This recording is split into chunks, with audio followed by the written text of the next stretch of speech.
We're live. What's going on YouTube and Facebook Live? This is your boy Billy Wroe. I'd like to welcome you to the first row and to the Grind Defined if you're watching via Grind Defined. This is Taralyn Michelle and Billy Wroe Live, the panel edition. Woo, All woo. right. The first one, I'm letting y'all know it's getting ready to be phenomenal tonight. Like, Oh yeah. it's getting ready to be phenomenal tonight. There's just so much that I can't wait to get into. We have some phenomenal special guests. Before we even go into tonight's topic, which you should know if you're here, but before we go into that, let me introduce our special guest that we have this evening. We have Keesha LaLuz Carter of Hey Girl, You Got This. Hello, Keesha. Uh, Hey. and then we also have Key, the Master Key Bryant of Bryant Gonzalez Realty. Actually, What's up, hey, y'all? What's up? What's up? What's up? also a first row faithful, absolutely. But tonight, for this panel edition, we're actually going to give an extended show tonight. What we say we're going to go up to what, Taralyn? We're going to go up to what? Oh, we're working in the spirit of Jose Soto. 2 hours. I can't wait until he rolls on here. Right. Let's see. But yeah, because he's always no. But we figured it's four of us here presenting the topic, allowing space for those who are watching, listening to chime in with us. You guys, of course, are welcome to join us up on the virtual stage. Hey, Rashida. Hey, JC. Hey, Damien. You guys are all welcome to join us up on the panel here to have to join in the discussion with us after we get things started. But yeah, I'm looking forward to an amazing discussion tonight about traumatic suppression. If you guys are tuning in tonight and you didn't catch part one, what you doing? Get your life. You have to go back and check out the first episode of Traumatic Suppression. So yeah, we can get into it. Definitely get into it. Absolutely. So, in the spirit of how we always start our show, even though we've done the traumatic suppression topic once before, in part two, I'd like to hear from Taralyn new thoughts that you may have in regards to traumatic suppression. I think we've been away from the topic for 2 weeks. Yeah, 2 weeks that we've been away from the topic. And then I would like Keesha and Key to share what traumatic suppression is for them. I think that the newest piece that I got since we've talked to this, especially because I've spoken to Keesha several times since we left the first conversation, was that traumatic suppression can take so many different forms and so many different spaces and places. It's not necessarily isolated to one thing. And I think a lot of the times we can all point to one specific thing that would be that something that would be the catalyst to blow the top off the pot, if you will. But by the time you get to a space where the top is being blown off the pot, that may have been the one thing that took you there. But a lot of the times when you start to do that work and work backwards, you see that that one thing is interconnected to other things, which led to the top being blown off the pot. So I think that's one of the things that I got that I didn't get before. Yeah, that's the what is that? The straw that broke the camel's back is where it's just that one thing. It may be a light thing, but it's heavy enough to bring everything else that you've been suppressing crashing down. Keesha, right? Keesha, what about you? What's your thoughts on traumatic suppression? Traumatic suppression is one of those things that, as Taralyn just said, it's once you realize it, sometimes it may take you aback. But what happens is a lot of people still don't address it and do that work that, like Taralyn was saying, because it's uncomfortable. It may be scary. It may be, bring up some memories that are hurtful. And so it's one of those things that I'm very passionate about talking about, because a lot of the healing that we need in our community, in our homes, our families, our relationships, all of that, it's embedded within those things that we've suppressed and that we don't want to deal with. So that's my quick version. I'm with that quick version. Key, what do you got on traumatic suppression? Man, I have two things about traumatic suppression, and I'm trying to do this in a way that uh, I feel that there are some things that you have that's traumatic that you know and you pushed away. I think that we can kind of understand that, but I think that there's some suppression there where we didn't know we actually had trauma. And that's because it was probably the culture that we were brought up in. It's literally that's how the household worked. It was literally, no, you just don't speak your mind in the house, speak when spoken to type of thing, right? And because of that, you just suppress a lot of things. You didn't say anything at all because you knew you would either be out of line if you did so. And so therefore, how can you really address it? Right. Another thing about I kind of touched on this on part one was that some things that get handed down from generation to generation. This is how my mom did it. This is how we do it. And we're gonna keep doing it this way. When it really stemmed from one person's trauma, right? And someone that you didn't even have anything to do with, but for whatever reason, you're still doing it the same way, So, and I don't know if that's necessarily suppression, but more of, because someone did suppress it at one point in time, it allowed it to go to the next, family or the next generation and so forth. So that's kind of where my mind goes with traumatic suppression. Nice. I'm actually, I like to piggyback that a little bit on the sense of how I feel like we were almost preconditioned to suppress trauma. In that sense of not being able to speak your mind, not being able to say how you feel. It teaches the behavior of, okay, well, I can't say this. And that practice of that behavior outwardly becomes a behavior that we practice inwardly.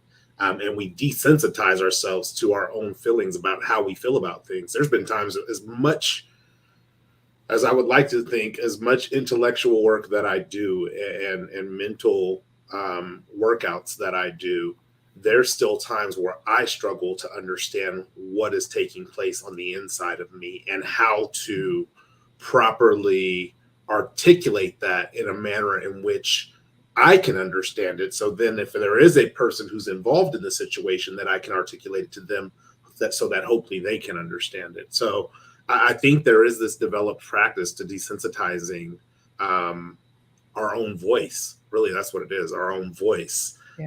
In this space of trauma, like we experience something and we just say nothing to it. Before we jump a little deeper, really quick, I want to acknowledge, you've already acknowledged Taralyn, a couple of people in the chat, but it looks like B. Gatewood has joined us. Rashida cannot join us tonight, but she's listening. Excuse me. Deborah Bradley says good evening to Taralyn and Keesha, and hey, gentlemen, hello, hello. And I believe Tashina says yes, so true. I think she said that when you were speaking, Key. So to jump, go ahead, Taralyn. No, I want to say, because to what Key was saying, there's a component of that resonates with me, because there's not only the way that don't speak until spoken to, and what happens in our house stays in our house behind four walls type of thing. There's that. And then Key, also when you talked about there are things that we're aware of and then things that we're unaware of, but we just will follow the tradition or the culture that's been modeled for us. How about something that was brought to mind for me was coming to that space where I'm clear that something's not right, but then there's this uncertainty and fear associated with being that person that's saying that it's not right. And if it's not right, then what is that saying about the person that I love who's been perpetuating this all this time? If I come forward and say, and I'm just going to pick anybody, if I come forward and say, hey, this is not right, I'm identifying this as trauma, and you, Auntie, has been the person who's been perpetuating this, then what does that say about my auntie or my uncle or my mother or my father. So I think it's that too. It's like being put in a position to, in owning your stuff, have to take responsibility for what it might feel like for another person to be called out and have to own their stuff. Just how deep some of those um the family dynamic and the family ties can go when it comes to this type of trauma, and how we will take and make it a part of the family culture to keep it and hold on to it and tear ourselves up on the inside to try to figure out how to deal with it, as opposed to call it out, if for nothing, not to point the finger at someone else, but to get freedom for self. Can anybody else relate to that? Mm-hmm. Mm-hmm. I was thinking, oh, go ahead, Key. Billy's No, face. no, absolutely. Go ahead. I was thinking, sometimes we keep things inside and away from, I guess, conversing about it and bringing it out publicly, like you said, especially in the family, within the family dynamics, because we don't want to hurt anybody. I find that there are several people, they may be watching this right now, who've written books and, have to tell their truth. Like, this is my truth. This is what happened to me from my perspective. This is my story, my voice. But sometimes people don't follow through with those books. They don't follow through with sharing their stories. They don't follow through with doing the interviews that could potentially change the lives of so many people, because they don't want to hurt someone's feelings on something that they need to be free from themselves, as well as the people who they're trying to protect. And what we find is that protection is actually, as Deborah's saying, keeping us in bondage. It keeps us in bondage. It keeps our children in bondage, because they watch us, they follow us, and what we do, how we respond, what we say.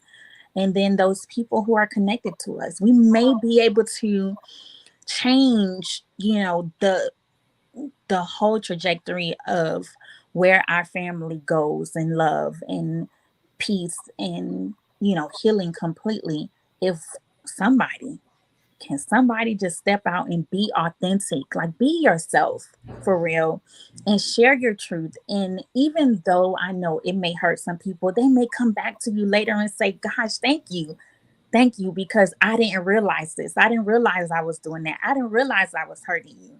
But that never can be revealed if we keep it in and we try to ignore it and act like it never happened. True. Absolutely. Key. Look, I'm gonna break it down for you. I'm gonna get a little bit personal on this. So, my wife could have been a psychologist, like, no doubt. And one day she broke something down for me that I didn't know.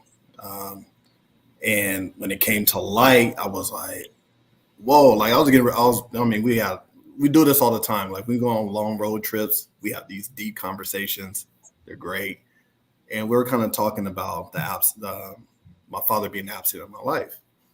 I was like, it never really affected me. My mom was always great. She never spoke bad about him. It was all wonderful, great things, right? And never actually had that need of like, I need a father. Never really had that feeling. But I told her about a story, something that my dad used to do when he was around, because he was around until I was about 6 years old and then was gone, right? So I'm sitting there and I'm telling her about this story about how I used to come home from school and my father would hide behind the master bedroom door, and he'll hide behind it, and then he'll peek out and then hide back behind it again every single day when I came home from school. And there was a point I was looking for that, and it never happened again. So I would keep doing it every single time I came home, waiting for him, and he never showed up. So the way that she broke that, she was like, that's kind of how you've been mimicking your life, is you're afraid of people leaving. So a lot of times you're afraid of certain arguments because you think arguments are going to lead to the disappearance of someone that you love. right? And she's like breaking, and I'm like, I never thought of it that way. I never thought of, someone that just, and it kind of was this kind of is what happened like further in my life with him. He would show up 10 years later, peek out, and then bam, vanish again for another 10 years. Right. And so it was like, I never knew that as trauma, never understood that as trauma at all, that he just picked up and left. And so it allowed me to kind of look back in that and like kind of go deep in and say, how did that truly affect me? And it's little things like that where I think when we talk about with generations and like things handing down to your kids, that sometimes when you actually address those things, you can make a difference in your children's lives and not repeating those same habits, right? Or repeating those traumas to your children, So it's something that, again, where didn't really didn't understand that there was some trauma there until someone noticed it on the outside, right? And that's where people can help with that. It's like, you have some trauma right now that we need to air out so that we all can get better as a family, right? And you need those people. When people have that aha moment or that awareness and they go, oh, there's some deep-rooted issues here. You might have, you might be compelled to bring that up, bring that topic up with the family and really address all those traumatic episodes. Yeah. It's so wonderful to have somebody around, people who love you and can feel you when you don't know that you're numb, that can see for you when you don't know that you're blind. It's just such a beautiful thing to have someone around you, your wife, that could connect to you in that way and open that up. I wanted to just go over just a little bit to the chat. Hi, Primaris. Thank you so much for showing up and hanging out with us for a minute. I see that Deborah had here. Let's put that up. Ro, can you help me with that? Yeah, I got you. I'm like, I forgot that this. Yeah, let me fix that. All right, go ahead. Yeah, you can take it, Ro. Deborah says, if you call it out, they called you the black sheep of the family, meaning back when you were speaking about speaking up and bringing some things to the light. I 100% agree with that. I'm just trying to find out where we're at in the chat so I can maneuver it. Or if you maneuver it, I'll follow along. I can do the reading. You can do the maneuver it. There we go. You know what I'm saying? I think that's right where we were supposed to be. And Deborah also talked about we have to break those generational curses. Indeed. Oh no, I think Keesha got that. Right there you go, bro. Throw it back to you. It will also allow people to continue to hurt us. The cycle has to be broken. Man, that part right there is super powerful, because what you allow continues and what you do not allow discontinues. And so if you allow it to be, we don't talk about that, or we don't bring that up, or we just continue to take our children to the same pedophile's house. I'm telling you, we're going to go deep tonight. So we allow that to take place. And it's like, well, how come nobody ever said anything? And we're just giving this continuance to this trauma and to this abuse into the lives of the children, even in our family. So if you're not, I care so much about my children that there are things that I'd be willing to do that would probably cause me to lose my life to save their life. And if we're not strong enough or mentally apt enough to say, hey, this stops here, this stops now, we're bringing it to the light. If we're not strong enough to do those things, how can we, to protect our children, how can we even begin to unpack the trauma that we have internally to protect ourselves? Really quick, I want to bring in, because he's been in our backstage for a little bit, Billy Wroe, adding you to the stream. Hold on really quick. I want to hide that current comment. There we go. Add you to the stream. Welcome, Brother Damien. Welcome. Thank you for having me. It's always a pleasure to see your lovely faces, Miss Taralyn and Brother Billy, and guests. So what would you like to add to this particular conversation? Do you have a comment or a question? Both, actually. I'm very pleased and blessed to hear everybody stand in agreement that we are going to go deep tonight. And God bless both of y'all for extending the live today, because I think the last time we spoke in our last segment that I appeared on with you guys, we kind of agreed that was needed if we needed to go there. And I think this is the absolute best topic for it. This is not one of those topics you can just talk about real fast over dinner at Applebee's. You know, there has to be some deep diving here. And with something that Key said and something that Keesha said also, I really feel compelled as a leader. I feel compelled to just really like overly validate the truth about everything both of them spoke, which takes me to my next comment. So I promise you this wasn't my plan, but because of what everybody else has said, I find it very relative. I'm just going to put this up here so everybody can see that this is a real thing. It is a book that I wrote 2 years ago entitled Their Voice Matters. And so as we sit here and discuss this topic, I want you to think about in your mind, who is there? Their voice matters. Who is their voice? It's their voice. It's the little kid just like us who was told back in the day that we were to be quiet and not ask questions. I think Keith said it best. We were seen and not heard. And our primary focus when grown-ups was talking was to be quiet and not get a whooping. In some way, shape, or form, moving to the modern day and time we live in today, that has to be a form of trauma. Because what you're really doing is you're hindering that young voice from being heard. You're training them to believe that they don't matter. And there may not be any ill will or intent behind that comment or that thought when you tell a child, you know, stay out of grown folks' business. Because now they have to internalize a conversation with themselves that only they understand because of what you told them that they are not to be a part of. You see? And so many of us grew up carrying that throughout our life. Not only did we stay out of grown folks' business, what did we do in return? We told people to stay out of ours. That's why people in today's time are so confrontational. Yeah. Because their first thing when they hear you speak is, why are you in my business? Yeah. Right. Mind your business. And my thing is this. If you're worried about people being in your business all the time, be careful what you post on social media, because when you post it, it never goes away and you allow everybody in your business. Yeah. Period.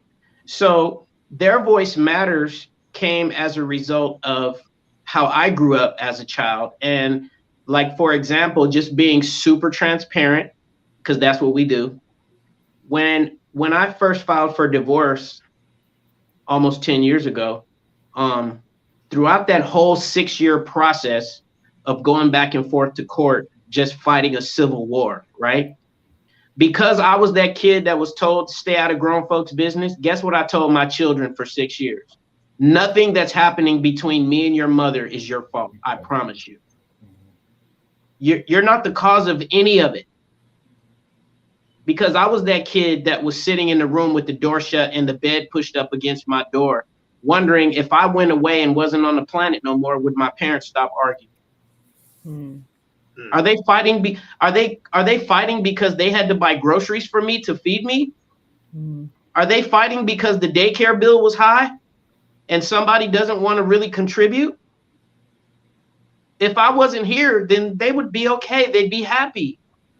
And I'm pretty sure so many people listening to this segment right now are sitting there nodding their head in agreement because you felt just like that. Should I run away? If I run away, maybe they'll get along. And so many of us grew up hiding these traumas.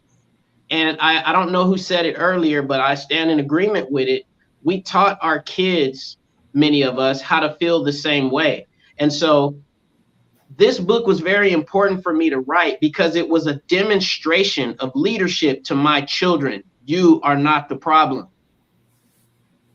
In fact, not only are you not the problem, you were the inspiration with for me to write this book so that it would trigger other parents to inform their children they are not the problem. You feel me? So this is, man, this conversation and this topic is a godsend. And there's so many things that we do on social media, behind closed doors, when we're out in public. The way we move in life today, I'm telling you, as a coach, as a mentor, as a leader, when people open up their mouth and they stick their chest out and they're proud and they feeling themselves, you know what I see? I see you hurting inside and trying to hide it. That's why you wear those clothes, because the clothes make you forget the trauma. That's why you hang around those people, because the people you hang around make you forget the trauma. That's why you talk like that. You talk like that now because you've grown, and when you was little and wanted to tell your dad where to go and how to get there, you knew it was going to be, your life flashed in front of you, so you didn't say nothing. Now that you've grown, you want to turn up on everybody because you couldn't turn up on your parents as a child and tell them to stop fighting. Enough is enough. Right. But that's where we at in the world today, bro. Real talk. Cool. So I want to say thank you to Keesha, and I want to say thank you to Key Bryant for just really getting on here before the world and being transparent and really talking about this, because this is a topic that so many of us in society, especially us as Black people, don't want to sit and talk about. Yeah, no, I agree. The that voice, I'm gonna go ahead and remove you from the live, Damien, so we can have more room for other people to come up when they want to come in live. But thanks for contributing that. I think there's a lot to unpack there in what you said.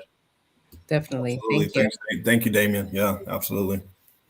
Man, it's interesting because as we were talking about, or as I was preparing, I guess I should say, for this conversation, that was one of the things that I thought about, that trauma of feeling like you have to defend yourself because of the experience that you have in childhood. And I mean, my parents used to fight physically. So when you see two people that are supposed to love each other and supposed to care for each other and supposed to care for you physically fight each other and it becomes combat, man, you carry that with you a long ways. I think I carried that.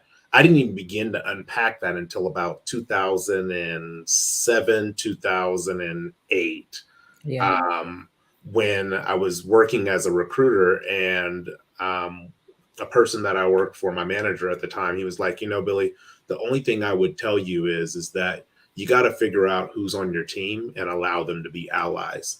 And for me, it was really hard because I was like, ain't nobody on my team. I don't know if you came up in the household that I came up in, but it wasn't always a team event. Sometimes it was cutthroat, like dominoes. Like, hey, I'm scoring, I ate, I got what I need. And it doesn't mean I was neglected in that sense, but when you see people fighting, all of a sudden it's not family as one team. It's, you got to pick a side. Am I on mom's side or am I on dad's side? And that creates a divide within yourself.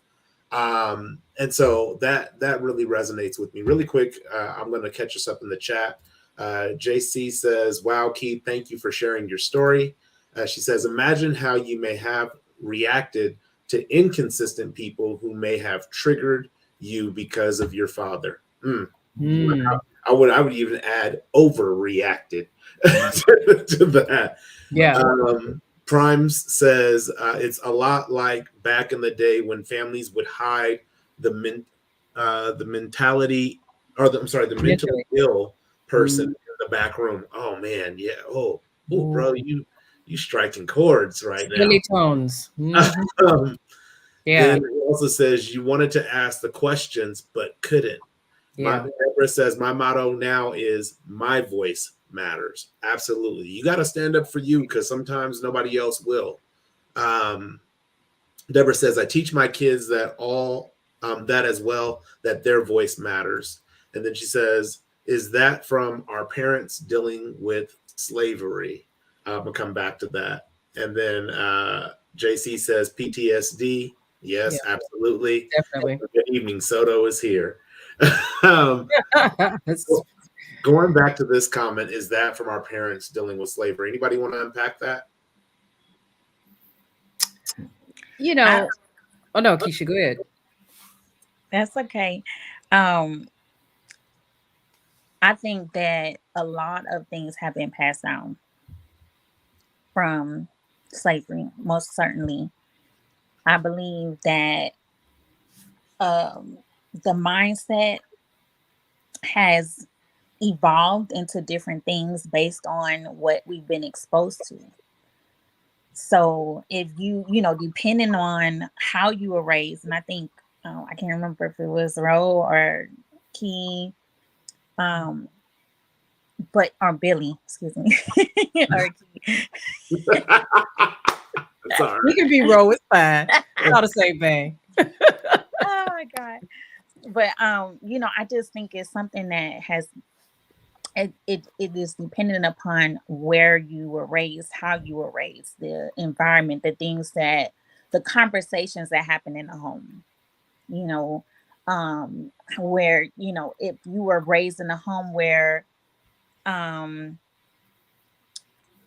boys were told not to cry, and so you have all of this emotion built up, and then you wonder why they're angry, why they're fighting, why, it's so depending on how you were raised. So if I was if I was living in a slave master's house, my experience would be different than someone who was sleeping outside and having to, get the scraps from whatever they had inside versus what experience, the slave had inside.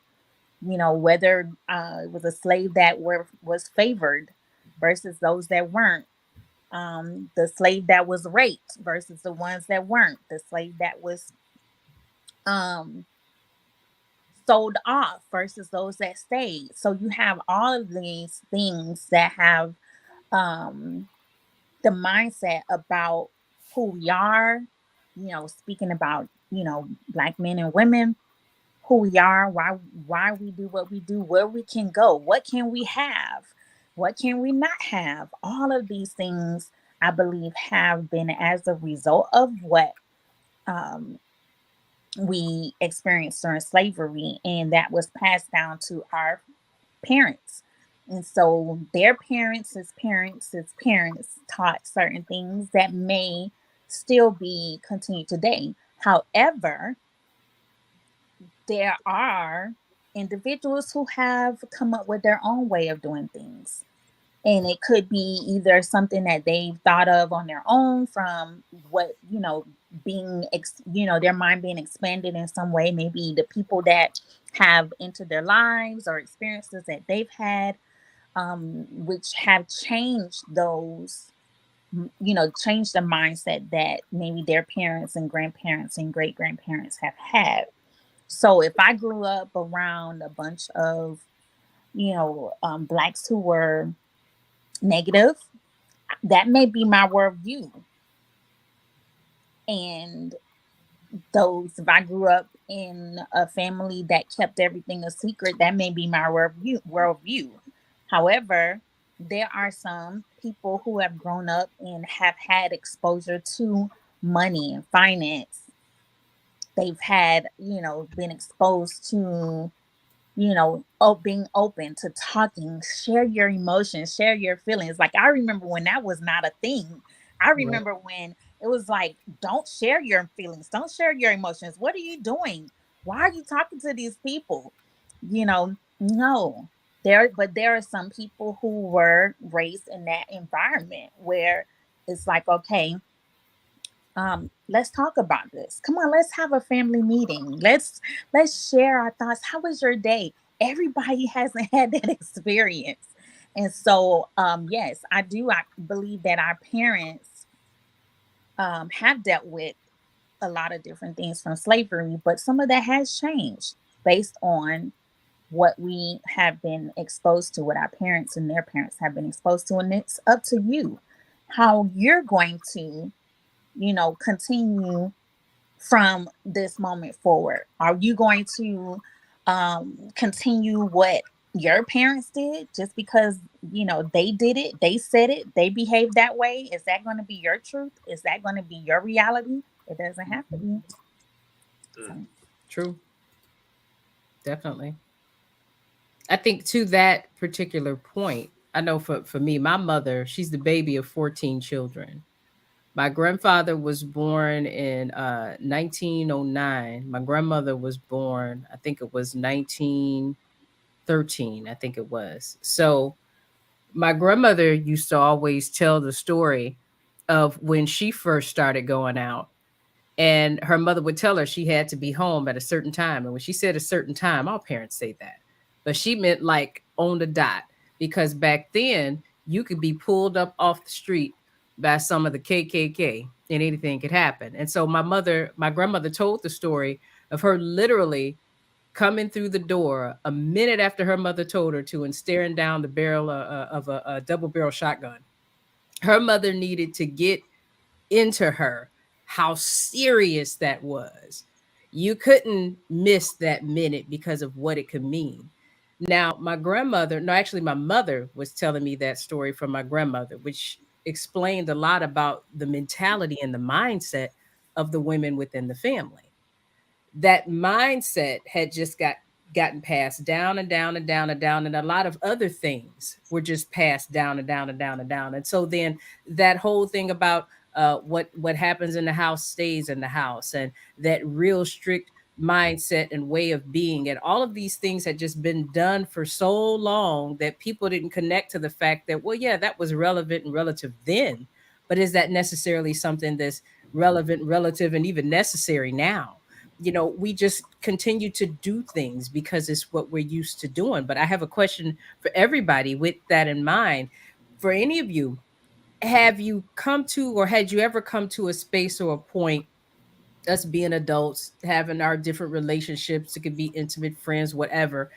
Have you ever gotten to a point where you realize that you might overreact or have a reaction that not necessarily is your own, but it's something that you've always been used to doing because it's something that you always saw or experienced? Has anybody ever had that?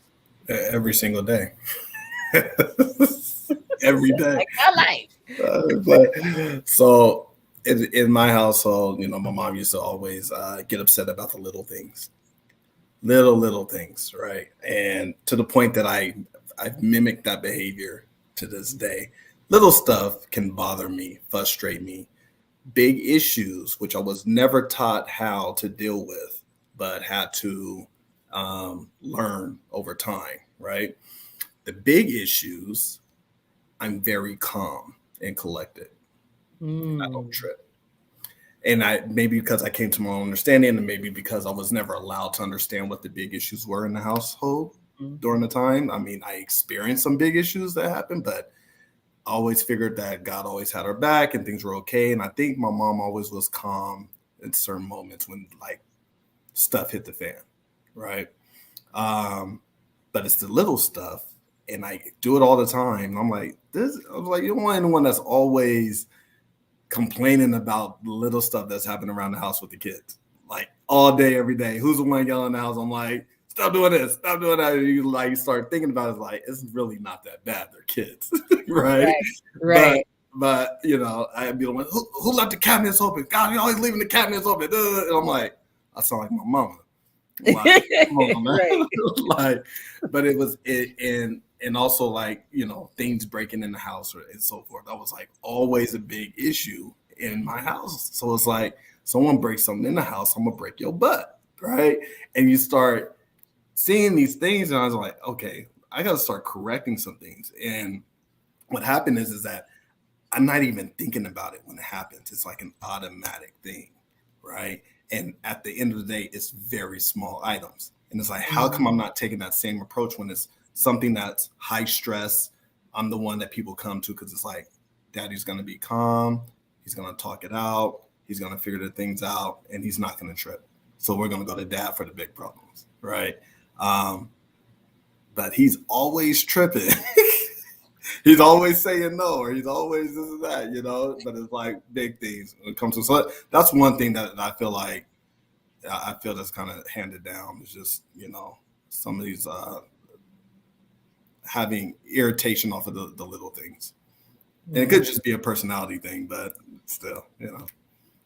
Yeah. JC talking about you fussing. Yeah, exactly. Just fussing. Just fussing. Yeah. You know, I think the lack of ability to handle emotions was something that my father handed down. In the sense of, I don't think he handed it down intentionally. I think he handed it down because he didn't know how to handle his own emotions. Which I later learned in life as I was more, like Keesha said, that fighter, that aggressive, I gotta fight because I don't know how to convey these emotions. I was more that way. I think those are some of the things that kind of led him down that path of being more physically violent. But I think that was handed down, and I think that I've seen elements of that in my sons. But I think they've gotten that from me because there's elements of that within me. I'm very much like Key. Like, I don't really have a panic mechanism. If something big is taking place, if it's an emergency, I just become really concise and really calm. But it's sometimes those little things that are just, they don't even matter. They will take me to the edge. Like and I know, because there's times where I say it's the principle. It's not that it's a big thing. It's the principle. There's been fights that I've been in based on the principle. Like, who are you talking to? Like, I got to put hands on you because apparently you don't know who you're talking to. And I'm going to put these hands on you so that you know this is not the person you talk to like that. Right. Going really back to, is that something that maybe was handed down from slavery, not being able to use your voice and speak out? Could be. But then again, I think it could not be, because this traumatic suppression topic or scenario, I see across all backgrounds. I see it across backgrounds where, you know, you have CEOs who definitely, if their family was probably, if they were in any part of slavery, they were on the owner's side and not on the enslavement side. And they are frustrated and breaking apart chairs and destroying. I mean, we go to the Johnny Depp case where you're seeing somebody who's wealthy and established and has success, and they're destroying their kitchen. Why? Because they don't understand. They may not even understand why they're drinking, why they're getting intoxicated. They may not even understand what they're trying to numb within themselves.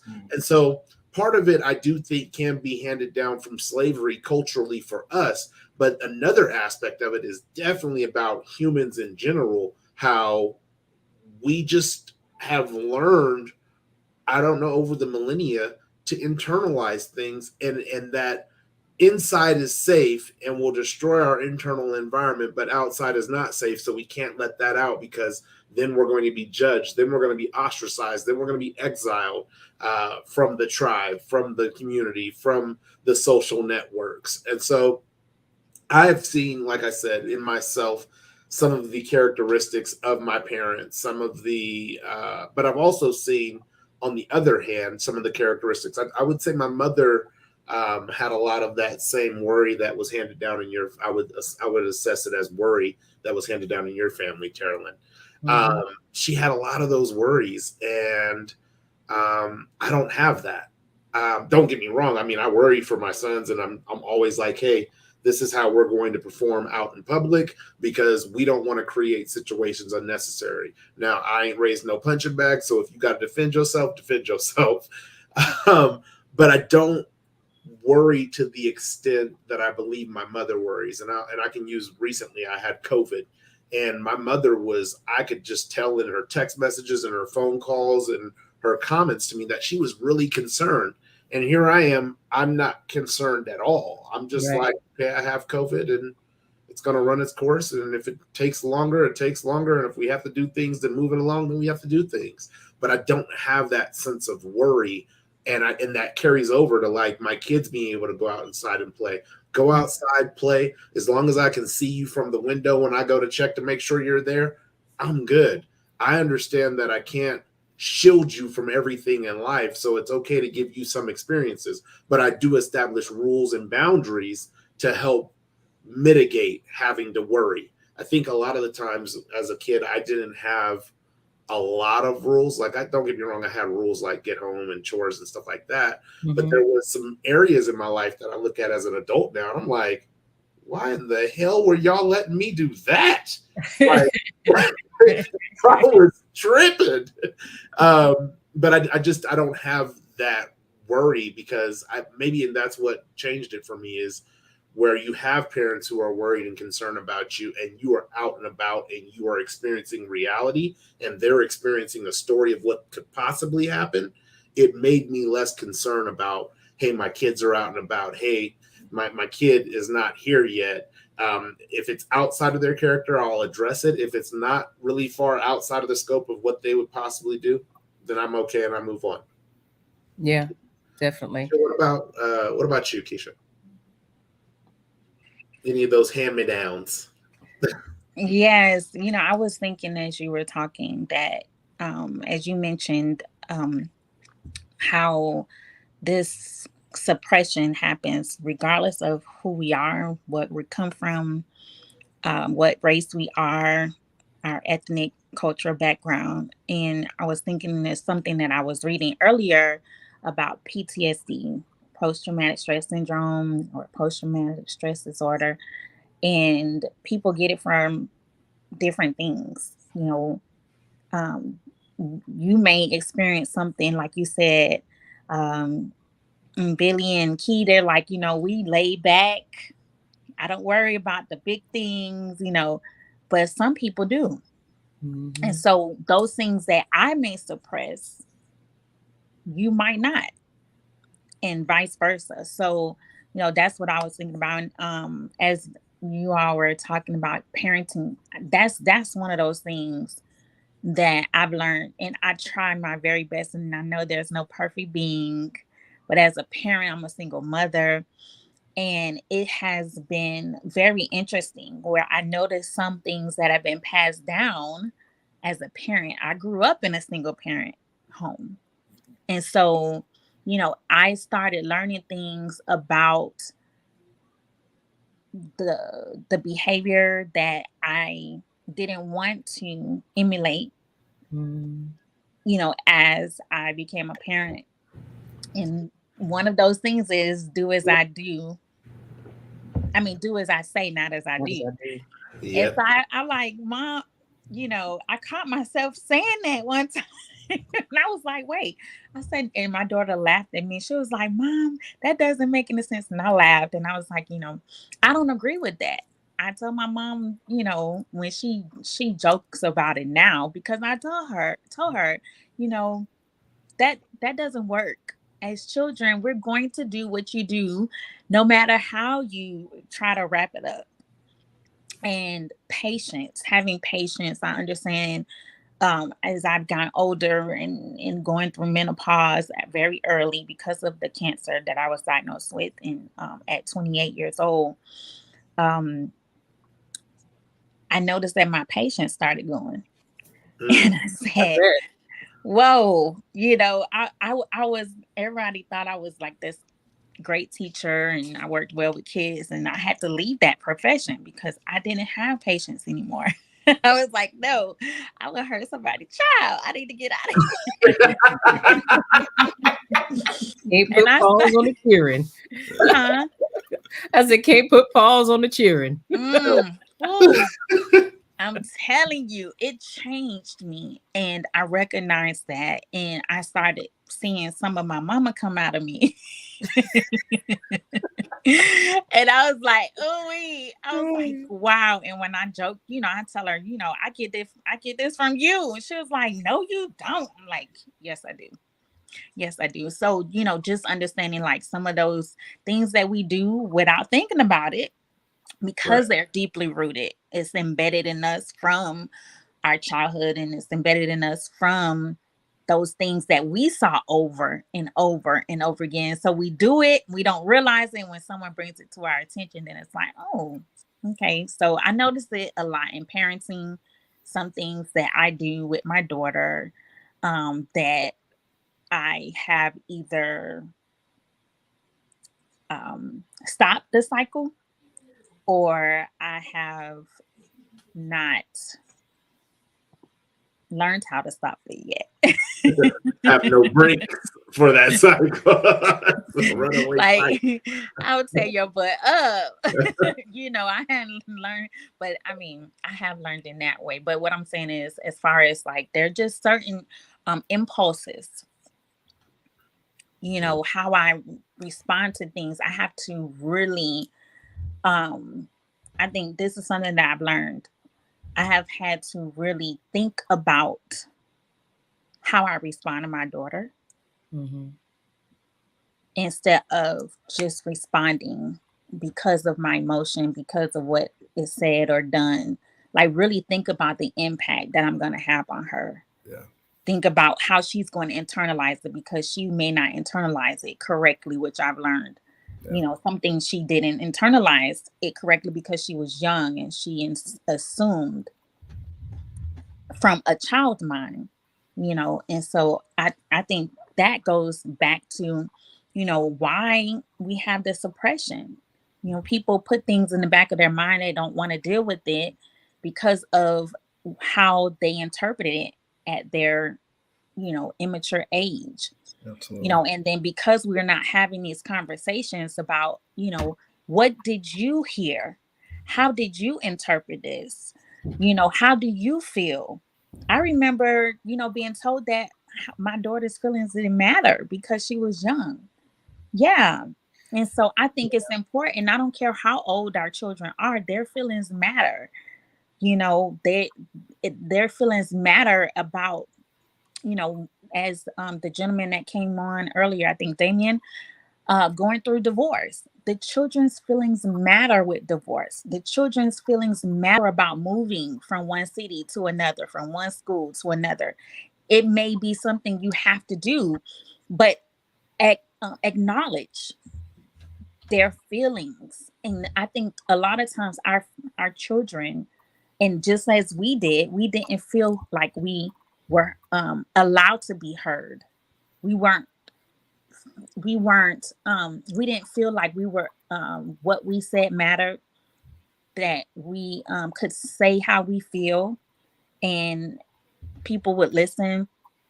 We could acknowledge, how we're different from the rest of the family, and people accept that.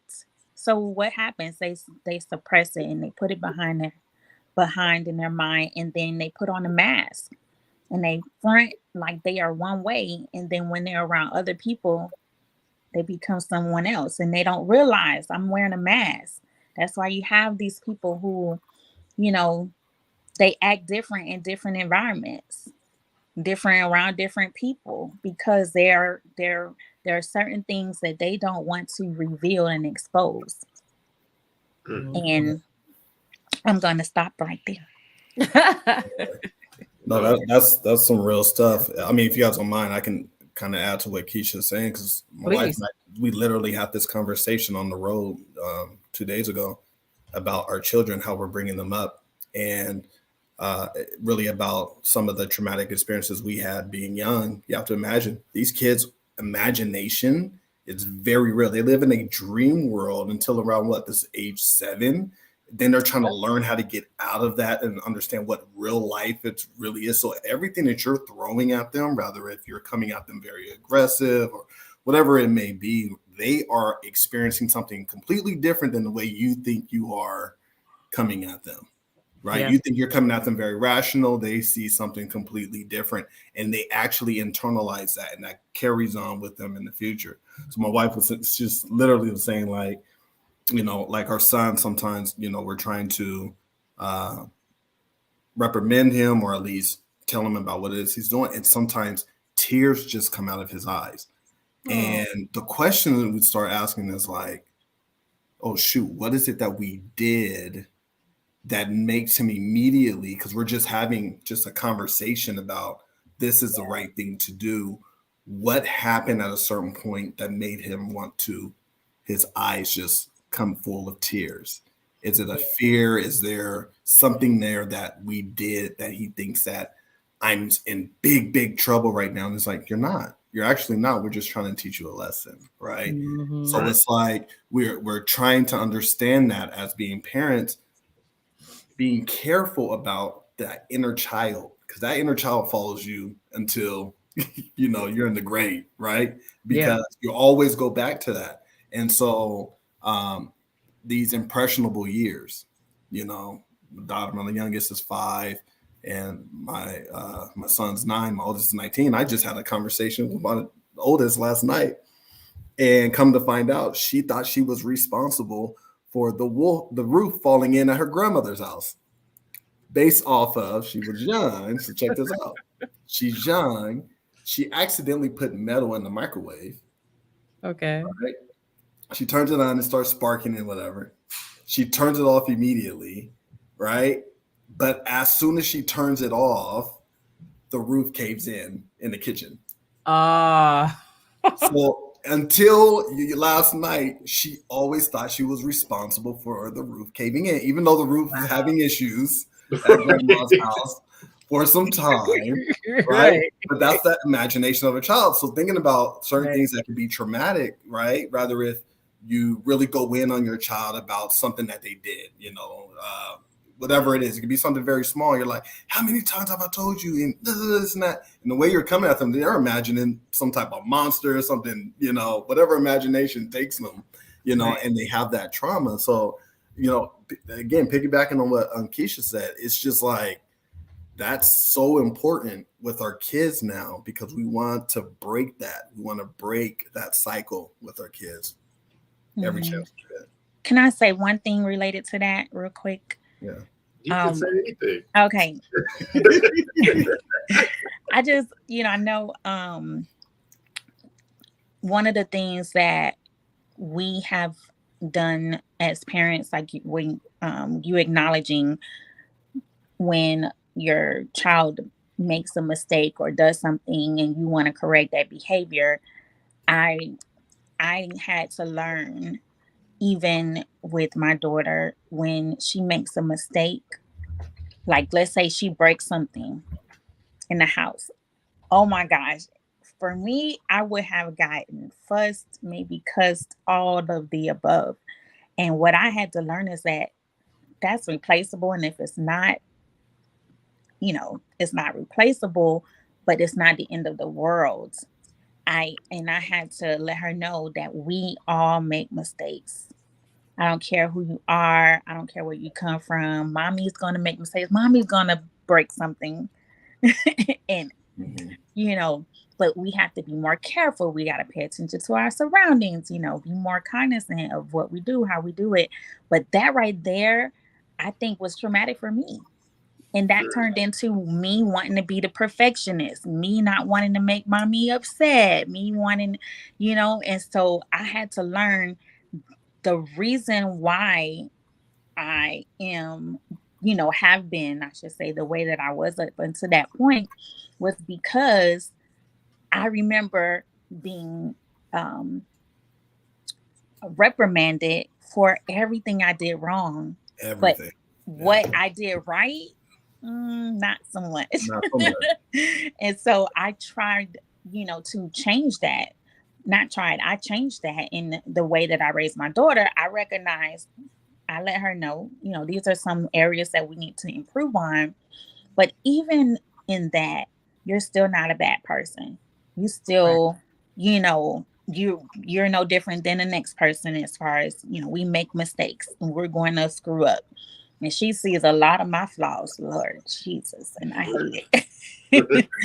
But I'm kind of glad that she gets to see it, and I can talk her through it and say, mommy screwed up, mommy messed up, and this is what I have to do. I got to deal with my consequences just like you. But as far as like suppressing that and the experience or the trauma, let's deal with it. Let's talk about it, So yes, we're going to mess up, and so will you. And so I think it's important that we talk about it. I like that you said that. I know we have to catch up the chat, but I definitely want to touch on that piece where you talked about a parent actually admitting that, hey, I made a mistake. Because I know many of us grew up thinking that our parents know everything. They do everything right. Even if they make a decision and we like, what? Well, it's mom or dad. So we're taught to believe that they're infallible, that they have it all together. But before we even go there, I know Billy, do you know where we are? Yes, I know where we're at. Oh, see, yeah, go ahead. Go ahead. Let me catch it up. I'm gonna catch it up. I got you. All right. So we got Jessica coming in. Hey, Jess. Says, growing up, I was to be seen and not heard. Period. Period. A lot of us. If you was raised between like 65 and 80 or 95, yeah, you better not jump into that grown folk conversation. Laura says, feelings and emotions are not important, and therapy still considered a waste of time or money and time. Personally, I dealt with a lot of insecurities, and therapy plus books have helped me a lot. People be sleeping on therapy. The stigmas. Look, sometimes don't nothing be wrong, and I want to go to therapy. Just you to hear me? Right. I love therapy. Exactly. Aunt Jackson says, breaking generational curses. Absolutely. Soto Jose says, how about when you were raised in a dysfunctional family and that's all you know, but that's not how you want to live? We will go there. Yeah, we're going to go into that a little bit. We will go there.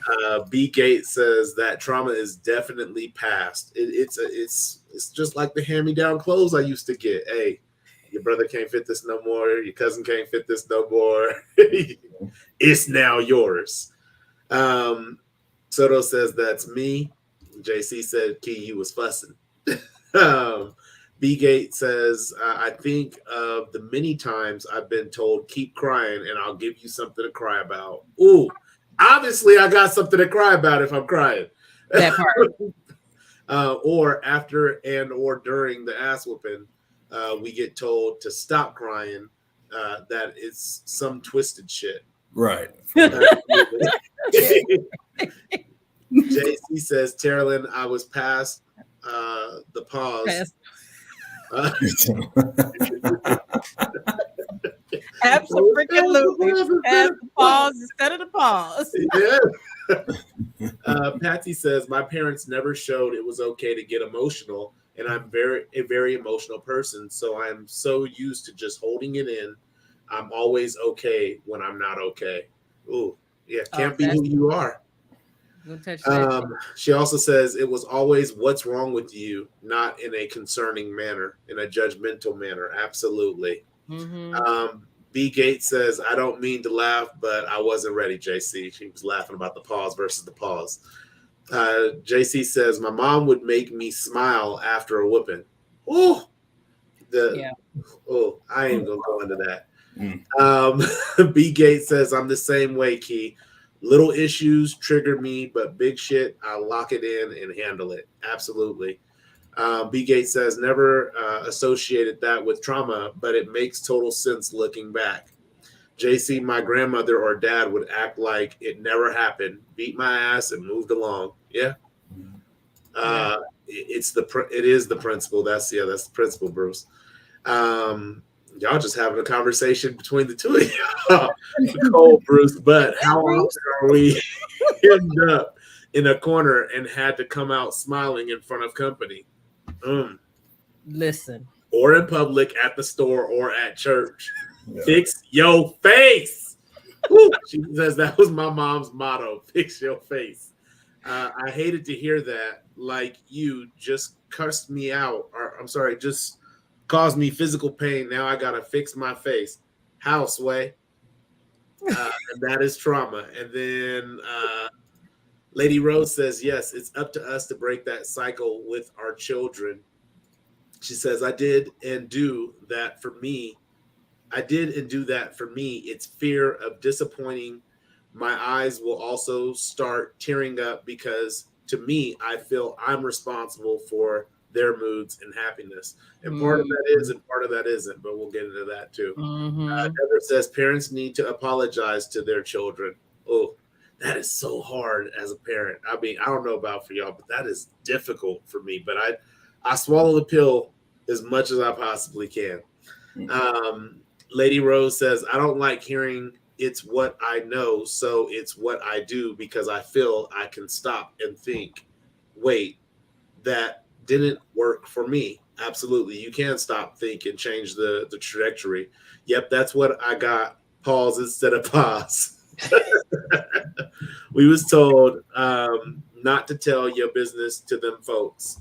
And them folks was anybody outside of the house. Absolutely. So, you know, I that's a lot. It's a lot to talk about in that.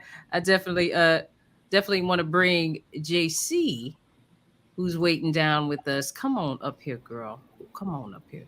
What's going on, JC? Hey, everybody. I almost backed out a few times. Nah. Nah, I saw you throwing that hair. I'm like, yeah, girl, throw your hair down. Come in here. Come on.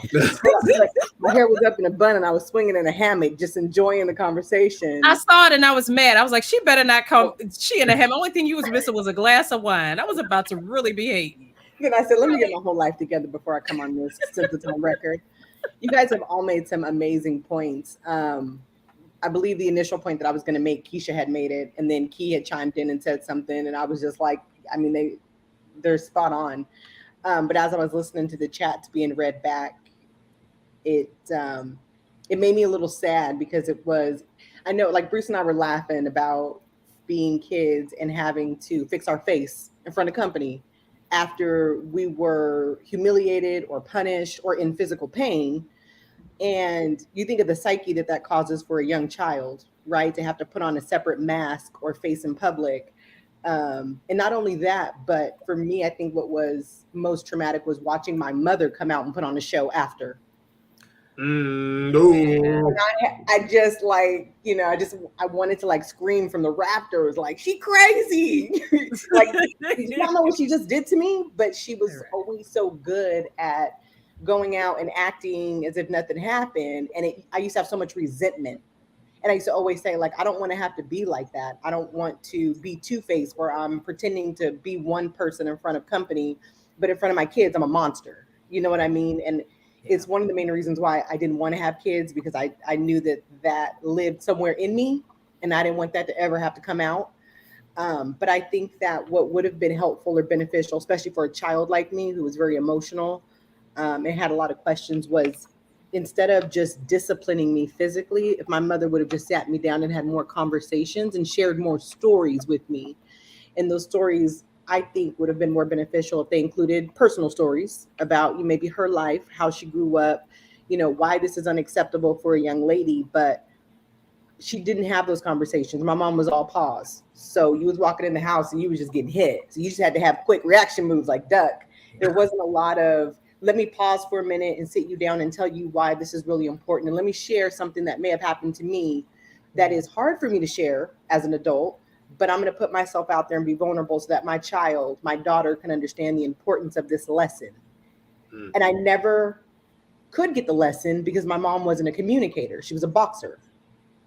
Okay. She could have been the next Layla Ali.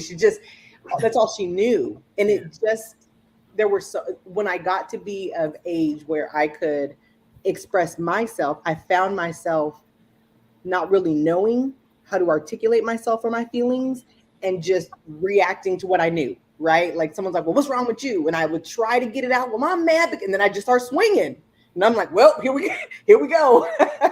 And it's really sad, but I really wish that more parents would take that moment to pause and, like Key said, sit them down, compose themselves, get themselves together first, and then sit your kids down and have conversations with them and explain or share stories, personal stories as to why, you know, there's this lesson and why it's so important. Just like Taralyn, you had mentioned that story about your grandmother sharing how, you know, you couldn't be 1 minute late. Now, I never, ever would consider that. And I know a lot of things come from slavery and are passed down from slavery, but I would have never considered like the whole be in the house before the light comes on, you know, the street light comes on, being affiliated with anything for safety, because like you said, KKK members were out there waiting for the sun to set to get you. You know, there were sundown towns. Don't be caught outside when the sun goes down because they were going to get you. And that was a real fear for Black people. But see, my grandparents never shared that.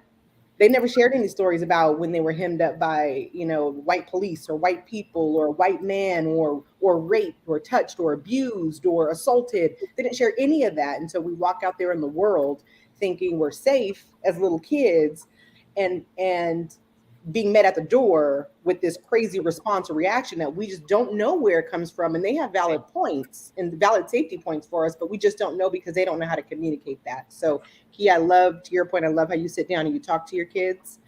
Keesha, you have some really, really good points and I love that you can laugh at yourself too. When you say something, you go, that don't even sound right. And you can giggle about it. I love that because parents more often than not never want to be seen as vulnerable or incorrect in front of their kids. And that is important to tell your kids, I made a mistake. I was wrong for overreacting. And I want to acknowledge that. And I'm sorry for the way I made you feel. Kids, that goes so far with kids. But I think a lot of kids don't get that because their parents are just prideful. And it'll always bounce back to, well, I'm the mama because I said so. Yeah. I'm right. I'm older than you. I've been on this earth longer than you. Right? They just use these crazy, and you're like, you're still wrong. You're still wrong. Right. Yeah. So everyone made some really good points. This is a really, really good conversation. And I was going to sit back in the hammock and just eat a ham sandwich, but I can't. So thank you, everybody. Right, thank you so much for coming up, JC. That was good. Definitely appreciate it. And I'm gonna tell you that to her point, and it's something that I started to mention, Billy, when you said that admitting that you're wrong to the children. I'm gonna tell you something. Like JC, I was always a really tender heart. And I think that the folks who are emotional, those are the ones who will throw them things, because the emotion just overwhelms you. And the time that it takes sometimes to try to get the words together, there's the hurt that you're feeling. There's it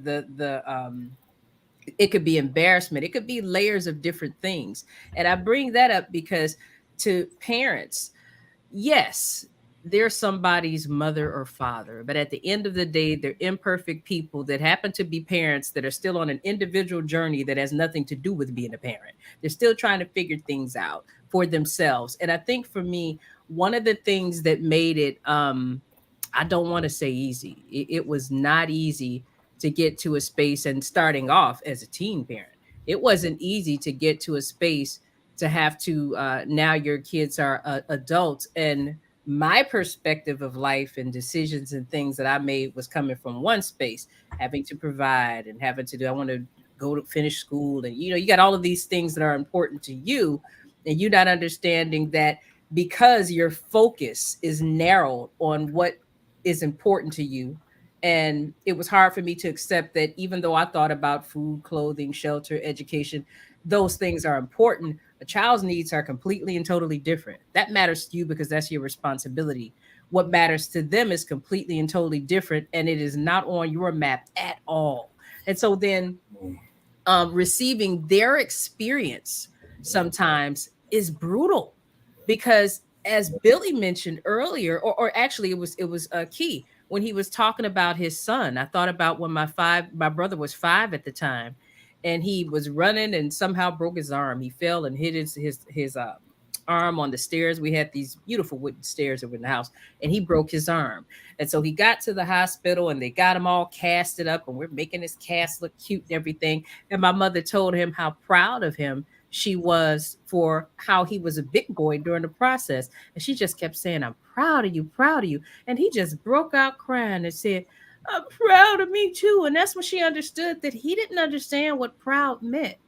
He thought something different than what she was saying. So me on my journey, I have my goals, my mindset with the things that I'm doing, not understanding that my kids are having a completely and totally different experience. And what was valuable to them, of course, it wasn't not valuable to me because I didn't care. I didn't see that. It wasn't on my map. And so then it was devastating to sit and listen to their experience. And as a parent, I'm thinking I'm doing everything. I'm checking all of the boxes. I got something to prove because I started this early and I was supposed to be a failure and I wasn't supposed to go to graduate school. And I wasn't supposed to do all of this, or that. I'm in that mode. Meanwhile, to hear for them, it was just like, wow, we didn't get this from you. We didn't get that. It was devastating. But you know what? It took me back to when I was coming up And I felt like I wasn't seen and heard. And nobody ever took the time to acknowledge that, ever.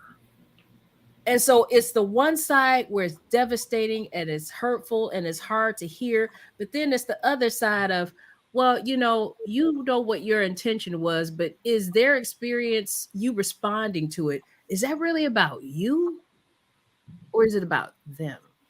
Yeah. And what kind of freedom could they have, even if I'm never going to see things the way that they saw things then? I couldn't have. But what I can do is just acknowledge what their truth is, ask for forgiveness, and we move from here. And as difficult as it was, I would never, ever, ever, ever, ever take it back. I would not take it back. And now I'm the first one. If I do something, because, they're adults now, but, I'm me. That's so I have those moments where, I'll say something and maybe I got one of my daughters is a tender heart just like me, and she'll be all in her feelings. But I'm glad that we have the type of relationship where we know each other and she could say, well, I was feeling some type of way. And I'm the first person, not just to say some stuff. I mean, I like genuinely mean it. Hey, if I hurt your feelings, I apologize. Something so simple. I never heard anybody acknowledge those things. And so it's one of those types of things where the more you do it, the better you get at it, because we're people of service, each and every one of us who are on here, because we're people of service, what you give to that person when you allow them to have that space and you're sharing it with them, you can see the release coming from them, kind of like that euphoria that Key gets when he gets you in that house you didn't think he was getting. Imagine that, except it's the love that's connected to someone that you love. It's not just an experience that you're giving to a stranger. You're actually offering a vulnerable piece of yourself to free someone else. I would encourage everybody to do it. And I think that we can change things from a cultural standpoint and even generationally by taking some of those things that our parents and grandparents felt uncomfortable with and ran from, for us to actually run to them. Because people, our kids, and even people around us watching, they don't give a damn about what we're talking about. They give a damn about what they see us doing. Yeah. And so us actually doing it, demonstrating it, modeling it, standing behind it, that's what's going to make the difference, not only for them, but for us. Because everything we give to them, we get back for us tenfold. That's what I say to that. Well, Taralyn, I gotta say amen to what you just said, because you hit something about, is the way that you're disciplining your kids, is it for them or is it for you? And I gotta admit, like, I have a vision in my head of what it means to be a father, or a vision in my head of what my son is going to look like or turn out to be, and what my daughter is going to look like and turn out to be. Mm-hmm. And I have to come to the realization, my son, and I'll say my son because this is the one that hits home right now, is different. Is different than me. And I have to be okay with that, right? Yeah. And there was a moment where I actually felt bad, and I haven't apologized to him yet, but I felt bad because he said something that just hit my core. And I've always used to be a goofy guy, just be always goofy and having fun. But out of nowhere, there was a point where I became this serious. I'm serious, and we have to do this right, and let's make sure that you're on the right trajectory in life and all this other stuff. Mm-hmm. And he said, no, Daddy's always mad and mean. Like, if I have a son and I'm doing, because I think my wife had asked him a question, well, what would you do if you were a parent? He was like, I would join my son, whatever it is he was doing. So certain things like he was doing in the house, and there was a moment where I always tell him, Isaac, if you just listen, things would go better. Just listen to what I'm telling you. I'm trying to guide you.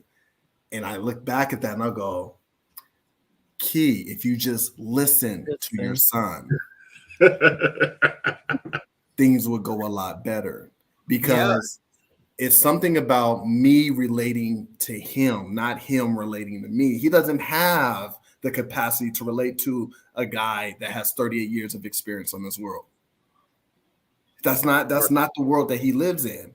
Right. So I can get down and relate to him. And so there's times that I sit there and I'll go, wow, I was like, he really just said something that hit a core, topic for me, like just literally like gut punch, right?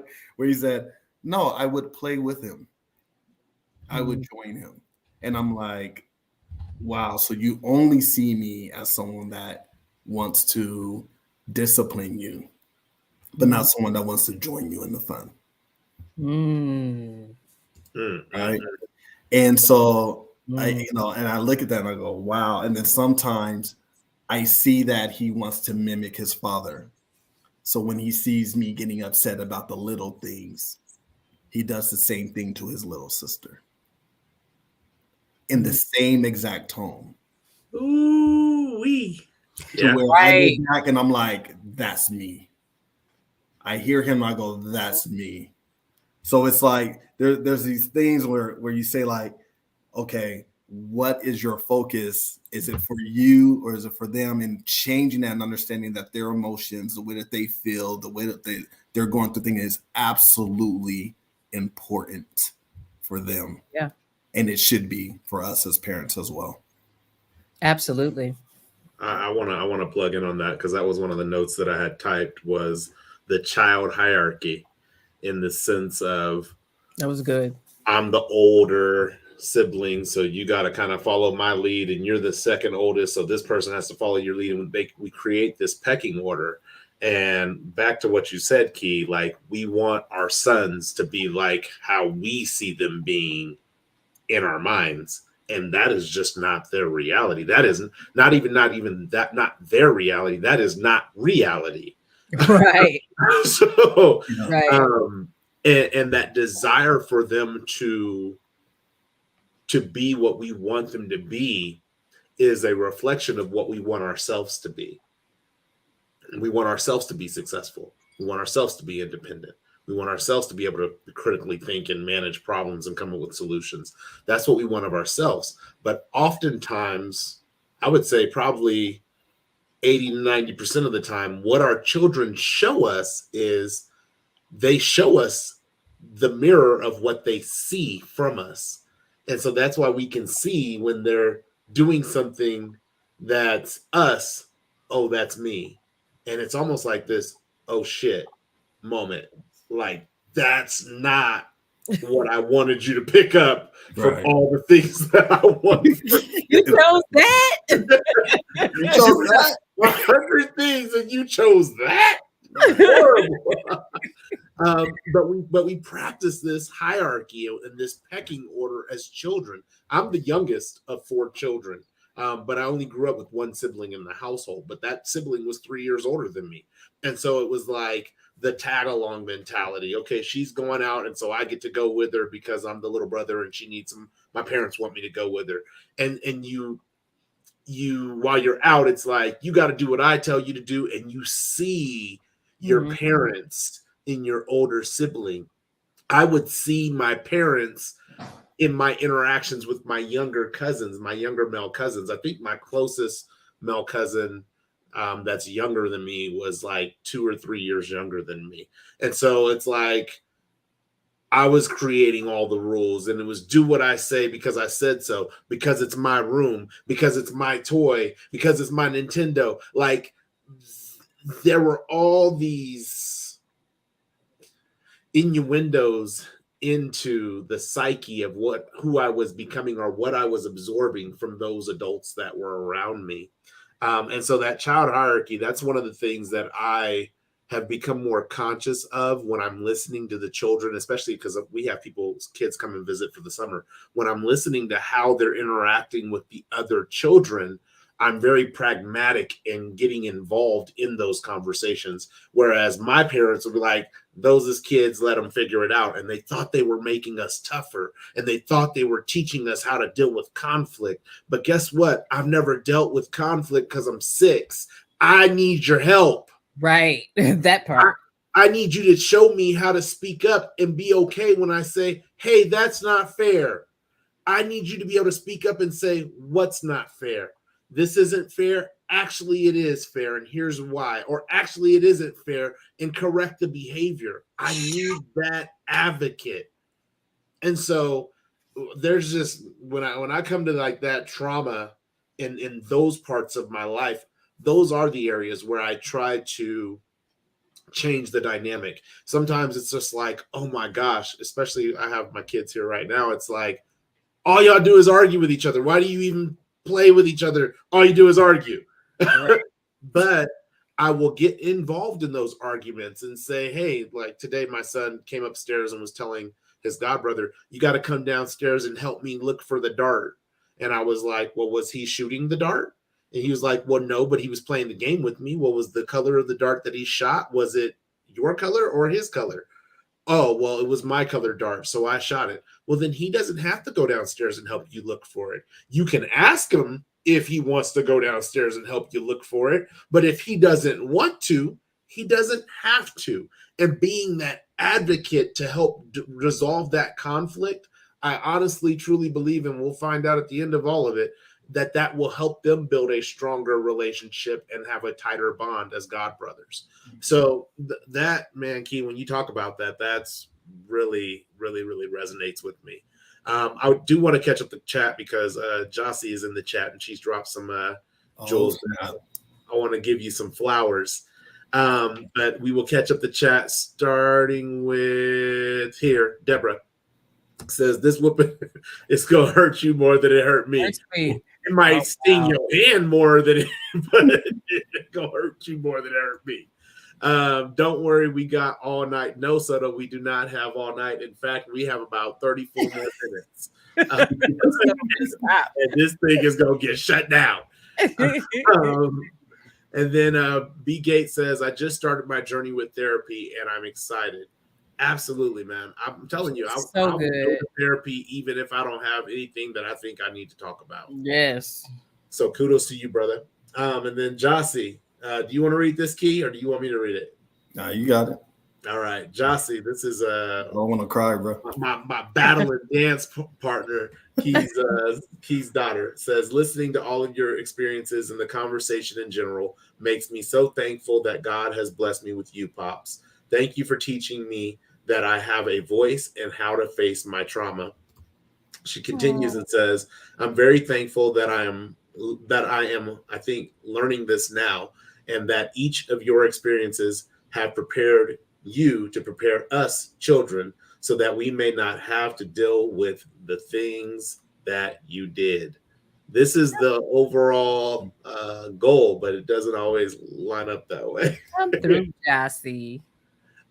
B. Gate, it's so true. Kids see all of our flaws. They know we aren't perfect. And for me, that makes it easier to be open and honest with my kids. I've never had an issue with apologizing to them. I hope to be like you someday, Brother Bruce. Sylvia London clicks in and says, Taralyn, I've experienced that devastation with my adult children as well. As important as it is for us to recognize our trauma, it's important for us to accept our role in someone else's trauma. You know, and that actually gives you hints as to what your traumas are when you accept your role in the experiences of someone else's trauma. And I got to say to that real quick that people, I think that to her point about recognizing our own trauma, I think that we take things much too seriously. We make it such a big deal to have offended or hurt someone. And in many cases, it's unintentionally. It's not like you just going through your life saying, you know what, let me just screw my kids up. Why? Because it's Wednesday. Nobody's doing that. You know, right. You do. That's what they mean when they say you do the best that you know how to with what you have. You know, when you know better, you do better. So I just had to say we have to get over ourselves. We really have to, because in getting over ourselves, then we're modeling for our children how to do the same thing. I like that sidebar. Preach. B. Gates says, I stress to my kids that I'm not perfect and I'm learning on the job. We are all learning as we grow. Absolutely. I do evaluations with my kids, especially my first son is now an adult. And we've had conversations where it's like, hey, what worked for you and what didn't? Mm-hmm. And what do you think might work for the brother that's behind you? and what don't you think will work for him, and having those types of conversations. It's always performance evaluation. Sylvia London said, begin the healing process. Absolutely. Like, our bodies naturally and instinctively, when there's an injury, a physical injury, a cut or whatever, it instinctively sends the information that's needed to repair the body. However, the mind is not a part of that program for some reason. And when we have those mental trauma injuries, we are not as quick to repair those injuries. So beginning the healing process absolutely is a great tool. Jocelyn continues, and furthermore, it makes me recognize that I have understanding. It makes me recognize that I have understand the things that I'm dealing with now, and heal from those things, so that I do not pass them along to my one children in the future. More than one, just one. You have to make up your mind. Is it plural or is it singular? Soto Jose says, yes, my wife tells me that all the time. Christina, hey, what's up, Christina? Says, my son picked up my procrastination. Woo! Ooh, child. Hey, that's all right. They'll pick up hopefully some good things, but I know how it feels when they pick up the bad things. I learned it by watching you. Does anybody remember that drug commercial when the dad came in the room and smoking weed, and he was like, where did you get this? He was like, I learned it from watching you, Dad. I learned it from watching you. That's what that reminds me of. Absolutely. Oh, Deborah says therapy is great. And B Gates says, Key, you're spot on. Listening to our children is such an underrated skill. I know for me it's because as a kid, I never felt like I had a voice, and I make sure my children are allowed to be heard. And then catching us up, Jossie says, own, LOL. Oh, not one children. Own children. That's all right. You can overtime those. All right, so that catches us up in the chat. I do have a question that I like to present to the panel. What do you think the benefits, besides procrastination, because I think that is a benefit in this, but what do you think what is the benefit of suppressing traumas? Like, what's the benefit we get out of that? Avoiding introspection. Who doesn't want to do that? I think that we make mountains out of molehills. When it's never been modeled for you how to approach something that makes you feel, because it's all based on how we feel. We react based on how we feel. And if it makes you feel a certain way, then it's like it trips a switch and you're like, nah, I'm not going to go there. Earlier, Billy, when you talked about, there was the brief conversation about how slavery could have played a part in some of the conditioning that we've had, and then you brought into it the white men who didn't have. They were slave owners instead of us, but they still dealt with things the way that they did. Well, again, it all goes back to the human condition of learning how to process emotions in a healthy way. And many of us, I don't care what your socioeconomic status is or where you fall on the grid within this life, processing emotion is not something that typically is modeled correctly. And that's because parenting doesn't come with a handbook.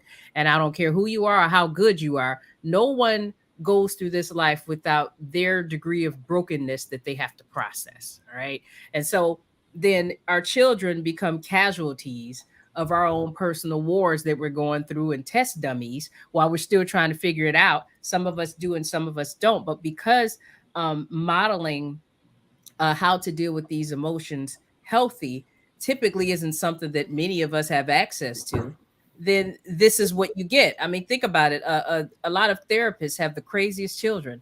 A lot of peak pastors have the most wayward worldly children. You put whatever title on it as to where you think that a soul wouldn't have to deal with the disconnect from how to navigate human emotion. They still end up with challenges with navigating human emotion. That's because it's a human condition. And I believe that in us going through the challenges with navigating that human emotion, then we're able to connect to the refinement. How are we ever going to be elevated to be the best versions of ourselves that God created us to be if there's not adversity to sharpen that iron? You know what I'm saying? It's inescapable because it's a necessary evil. I don't want to call it evil, but it's necessary. We need it. We can sit here today as professionals and talk, even in our imperfection, about different things that we've gone through. We've all been very open and candid about some of the things that we've dealt with when it comes to traumatic suppression, some of the ways in which that has impacted our children, wives, husbands, friends, whoever, people in our lives. We can all talk about that because we had to go through those things and learn because we effed it up the first few times, you know? So I think that it's an illusion to think that anyone is going to go through this life and escape having to deal with those rigors. You're not supposed to escape them. You're supposed to go through them. You're supposed to be refined by them. And then we have platforms like this where we can get together and each and every one of us bring an integral part of our journey into it that helps us to see things differently. And then not just good conversation, get outside of this and go back into life and be able to practically apply these things that we talk about. So. Yeah, I'll add to that. I don't know if there's a necessary benefit, but I would say there could be a temporary one. What I mean by that is I always go back to Maslow's hierarchy of needs. Love that. Hey. So when we think about that, we think about, you know, the physiological needs is number one, is primary. Safety needs, love and belonging. And I think there's esteem and self-actualization, right? Mm-hmm. So you have those, you have to have that first level in order to get to the next. So when you're witnessing or you're going through something that's traumatic, and I'm only going to say this in a sense of it depends on what your upbringing was. So, you know, we came from humble, you know, beginning. So if I have a traumatic thing that I needed to get off of my chest and talk about, Mom's was like, bro, we got to get kicked out of the house. We ain't got time for that. We got to go. Right? So that got suppressed very quickly, very easily. And I think that happens in a lot of people's households with those who come from unfortunate situations, right? And unfortunately, I think a lot, and I don't want to just say this is just a cultural Black thing, because I think that there's also trauma suppression in families that were well off and so forth. But if I'm saying in my experience, I think during that time is like, yeah, we don't have time to really go into deep thought about why, you know, I feel that I should have had a burger instead of, you know, pizza, you know, when your mom's looking at you like, boy, we got bigger problems to deal with right now. Right. So I also think that sometimes people suppress it so they can actually move on. We talk about experiencing death in the family. And I think a lot of people actually don't really deal with that trauma a lot with deaths. I don't think they allow themselves to grieve and heal sometimes, especially when someone's that's really close in the family. And a lot of times they put their grieving or their grief into work. And so they go back out there and they work immediately. I was just talking about this with someone. I was listening to the Kendrick Lamar album, and it actually had talked about, there's a song called Father Time, and he really goes into the generational curses of fatherhood and what his father handed down to him, and how his father never took time out to grieve his mother's death. It was like, do you not love my mom? Like, he's like, sorry, grief, we got to work. We got to keep going because we got to keep the lights on. Right. So it's this temporary benefit to move on. But overall, it's not a true benefit, because you do, like you said, you have to face those things. You have to actually dig in and confront those traumas that you've had in your life. Keesha? Well, I was thinking along the same lines as what Key just mentioned. It's the benefit to me, from my perspective, is that it's a coping mechanism. It is a way for us to continue living. From my personal experience with cancer, I was 28 years old, diagnosed with stage 3 cervical cancer. And what I realized was that there was this thing called PTSD, something that no one told me. You know, everyone talks to you about, okay, prepare for treatment. This is what you need to do to prepare for treatment. This is what you need to do to prepare your mind for treatment. But no one talks to me about post treatment. No one talked to me about the things that was going on in my head. No one talked to me about going to therapy. You know, it wasn't discussed on the level that I think it should have been discussed, I should say. Mhm. And so, you know, that's not even talking about the stuff that happened before cancer. Okay. So all of these things, as I like to call it, are layers that you pick up over time, layer upon layer upon layer. And, you know, so for me, what I learned was I coped by transferring. So a lot of times we transfer those emotions, those thoughts, those feelings, the pain in other ways, in other areas of our lives. And so it was me recognizing that I am an example for my daughter. She's watching me. And so there was a time when I was severely depressed and I didn't know it, that I realized that I need to face this person. I need to face what I'm doing, what I'm not doing. And so a lot of the stuff that I wanted to hide, the stuff that I wanted to suppress, the stuff that I didn't want to face, I had to, because I got a little one that's watching me.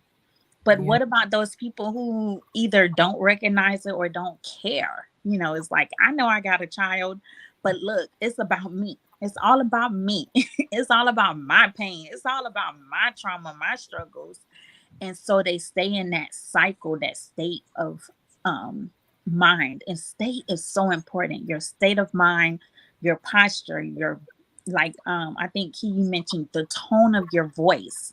All of those things, they say so much about you. They say so much about who you are. And so I think, going back to your question, the benefit to me is coping. How am I going to continue to live? When my dad died, I had to do a workshop right after his funeral. And I had to get my mind right. I cried on my way to the workshop. I showed up, did what I had to do, and I cried all the way back home. But I had to keep going, and I had to, think about how do I need to show up?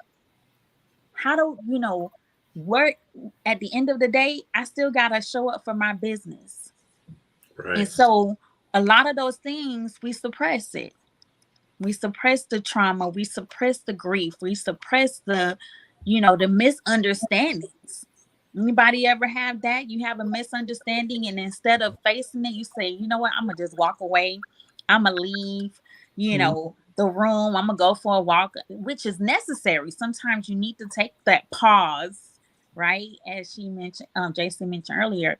However, I don't think that we should pause as long as sometimes we do, because we need to address ourselves, we need to address others, and we need to address what's going on in our mind, those things that we are doing and don't realize it. People bring it to your attention, and what happens? People get defensive, they buck up, because the truth hurts. But yeah, it's a coping mechanism, something that we have done for years and years and years as people, regardless of who we are, regardless of where we come from, regardless of the complexion of our skin. We just we hide. We hide behind the mask. We hide behind our clothes and what we're wearing. We hide behind the titles. But underneath all of that stuff, you still got some pain, and we got to dig. Absolutely. Absolutely. I'm going to bring in, we just had two people come in, so I'm going to bring in Jose and Christina. Jose, what's going on, my brother? There How you doing? Can you hear me? Yeah, we can hear you loud and Okay. clear. Good evening, everybody. Good evening, Jose. I can hear you so loud, I got to turn my volume down. Hold on. What's going on? It's so good to have you, Jose. Thank you. Well, thank you. Yeah, well, I was trying to say a quick comment. I grew up in a physical household. So just like you said, nobody ever talked to me and said how I was feeling, or sometimes I used to get hit and I didn't even know why I got hit. You know, like why I'm getting disciplined for. And it was just always like that. And I think the parents that, who raised us traumatized us, you know what I mean? And we try to break the cycle with our kids now because I just don't want to live like that, you know what I mean? Because it was bad, you know what I mean? I don't want our kids to go through it. So I try to break the cycle. And therapy is really good. I go to therapy every week. Yes. Hey, thank you. Appreciate that comment.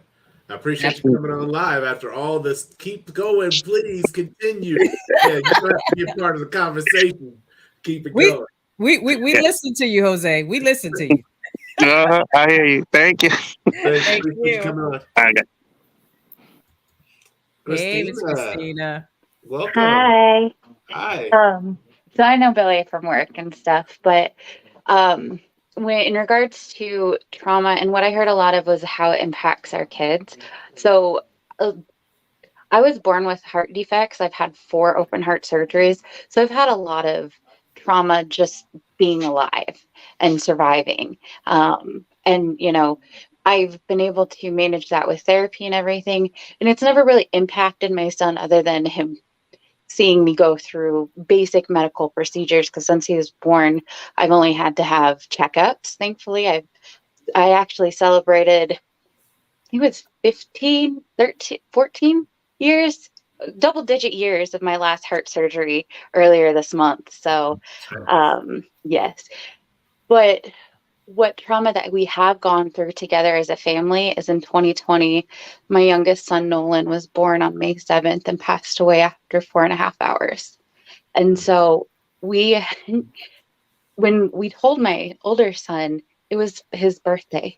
And so he'd been asking forever, and we told him on his birthday as a birthday present. And then, we got married right before COVID shut everything down. We were on our way home from our honeymoon when we were getting word that everything was getting shut down. And then I started having, we called them episodes, but I had a subchronic hemorrhage, and I basically was bleeding out, and there was a giant blood clot. Chrissy Teigen, she lost her son Jack in a similar manner. And, it's something as a family we went through. And, one of my biggest things in his grief is insane. Like, I've never lost anything more than a cat.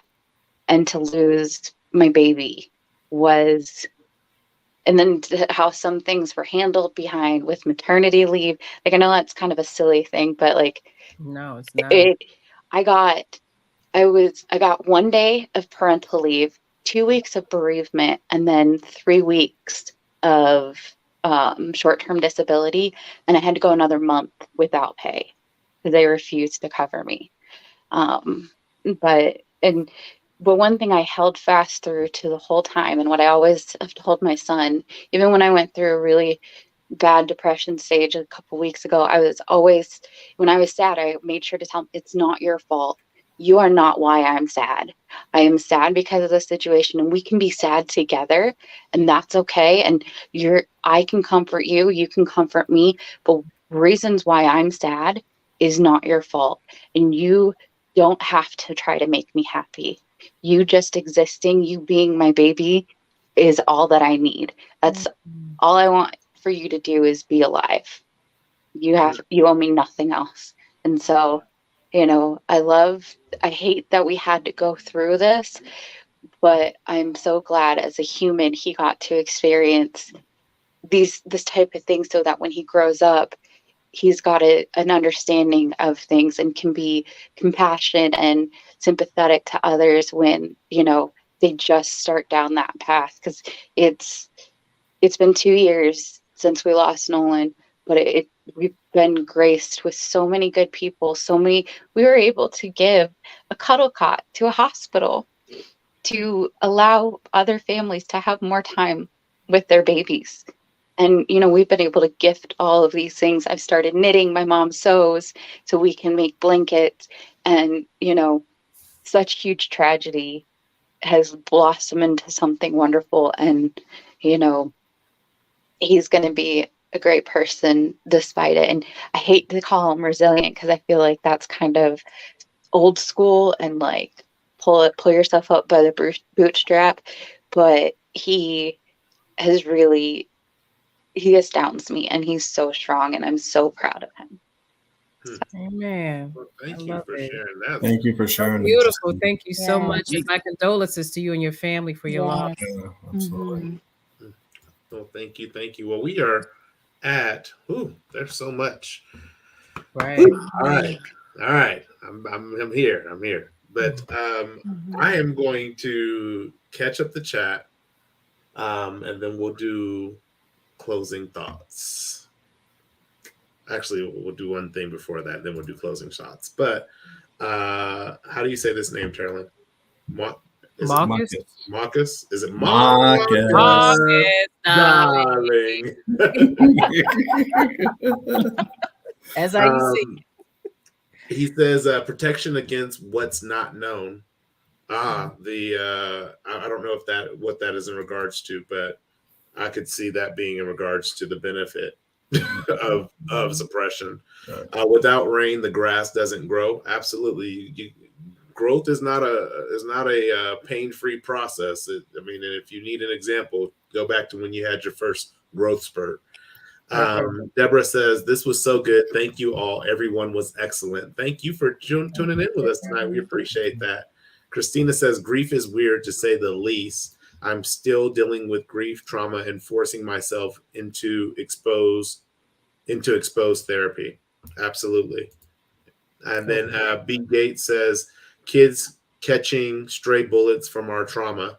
We all have scars we all leave scars, on the ones we love the most. Yeah, because they're the closest to us, closest proximity. Grow through what we go through. And then Marcus says, some people take ownership of their condition. So tonight I actually have been documenting a couple of things, some of the tools that really resonated with me. And I'm going to call these the coach's playbook.